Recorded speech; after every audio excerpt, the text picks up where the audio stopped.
Tout ce que je vous demande, c'est qu'en sortant ce matin, mettez fin aux guerres et aux conflits internes. Vous ne trouverez pas d'équilibre quand vous êtes divisé en vous-même. Jusqu'à quel point vous êtes chrétien. Vous l'êtes ou vous ne l'êtes pas.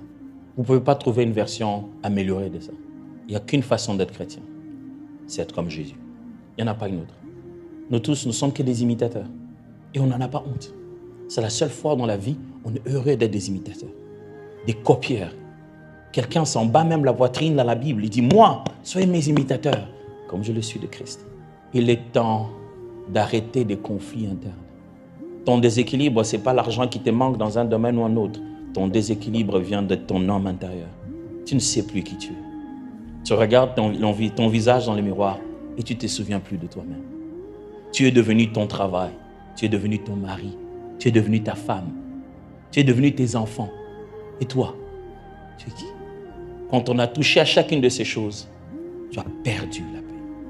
Or, Dieu a parié. Il a dit, vous pouvez même toucher à ça. Mais lui, elle, restera elle. Ce matin, est-ce que j'ai vraiment parlé à ton cœur? Ce matin, c'est toi que Dieu cherche. Peut-être que ton milieu, tu ne te retrouves plus. Et Seigneur, où est-ce que je suis? Est-ce que je suis au bon endroit? Ce n'est pas ça le plus important. Dieu peut restaurer ça en quelques minutes. C'est sur quoi Dieu a parié. Il s'est dit, même quand on l'aura attaqué, Job restera Job. Es-tu toujours toi? Ou bien tu es devenu ton compte Facebook? Es-tu toujours toi ou tu es devenu ton avatar? S'il y a peu de j'aime, tu n'as plus de paix. Tu es déséquilibré à cause du nombre d'appréciations qui sont que des clics qui se font de fois par hasard. Moi, je vois toutes les fois ma femme, quand elle dort à côté de son téléphone, elle clique des j'aime sans le vouloir. Es-tu toujours toi ou tu es en train de perdre dans ces paris? On avait parié. Cette jeune fille-là, ce n'était pas toi. Mais depuis qu'elle a dit non, écoute, toi et moi, je trouve que ça ne avance pas. Je pense que on va se laisser, chacun va prendre sa direction. Dans tous les cas, il n'y a rien qui nous retienne, on était encore fiancés.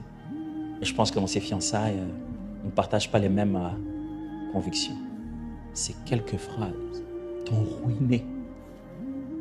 On ne te reconnaît plus, mon frère.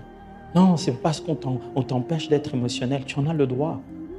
Si tu ne sens pas une douleur, c'est que tu ne l'as pas aimé. Mais Dieu a parié en disant que malgré cette douleur, toi, tu ne seras pas déséquilibré. Toi, ça ne t'empêchera pas de prier. Toi, ça ne t'empêchera pas de lire la Bible. Depuis que votre manager vous a appelé au boulot, votre superviseur vous a dit